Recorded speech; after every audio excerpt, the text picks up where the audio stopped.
Introduction. Josephine Baker took on many jobs in her life, such as a mother, wife, dancer, performer, comedian, and even a spy during World War II. She was also a key figure in the civil rights movement in the United States.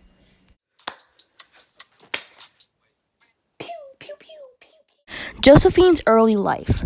Josephine Baker was born Freda Josephine McDonald on June 3, 1906.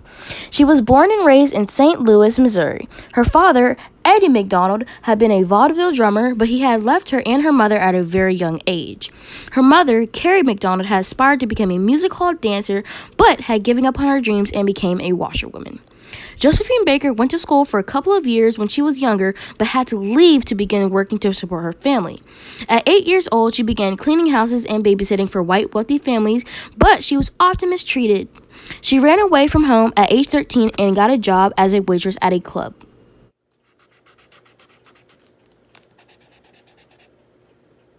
I have an order for jam with bread. Oh, here you go, sir. Have a good day. $5.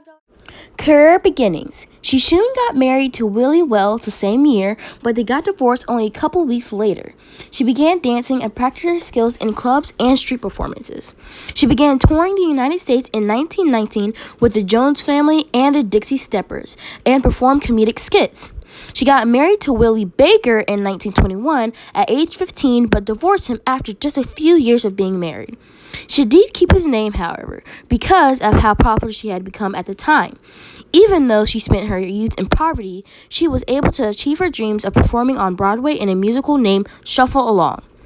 She then moved to New York City and continued performing and was featured in shows such as Chocolate Dandies and the floor show of the popular Plantation Club.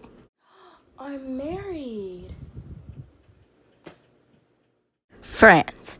Josephine Baker moved to France in the 1920s and soon became one of Europe's most popular and highest paid dancers/performer. She had many well-known performances during the peak of the American jazz obsession, including one where she only wore a feather skirt and one where she wore a skirt made out of 16 bananas.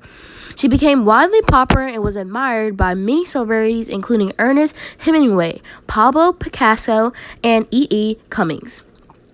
Her success had allowed her to purchase an estate in southern France, and she moved her family there from St. Louis, Missouri. She even got a pet cheetah in 1930 named Chiquita. France! Dun. Renegade. Yeah. United States. Josephine Baker returned to the United States in 1936 to try to establish herself as a performer in her home country. She was not welcome and was met with hostility and racism. Most people in the United States did not believe that a black woman could be most classified and sophisticated and powerful. She soon returned to France to get her life back together. Hey guys. Oh, no one wants me here. Return to France. Once Josephine had returned to France, she married a French journalist named Jean Leon and became a citizen of France. During World War II, she began working for the Red Cross during the occupation of France. She also began working as a French resistance spy by smuggling messages in her sheet music and even her undergarments. Josephine was a member of the Free French Forces and enjoyed entertaining troops in both Africa and the Middle East. She was awarded the Croix de Guerre and the Legion of Honor with the Rosette of Resistance, which are two of France's most honored military awards. Here. Shh.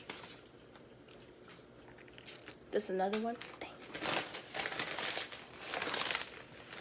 What? Renegade. Ooh, an award. Wow, thanks. Post-war. After the war had ended, she got married to orchestra leader Joe Bouillon. They began adopting children from all over the world beginning in 1950 and adopted 12 children in total. Josephine Baker often referred to her family as a rainbow tribe, or her experiment in brotherhood, because she wanted to prove the people among all races could live together in harmony. Return to the United States. Josephine Baker often returned to the United States to help support the civil rights movement and participated in demonstrations and was known for boycotting segregated clubs and concert venues. She participated in the March on Washington besides Martin Luther King and was even one of the key speakers that day.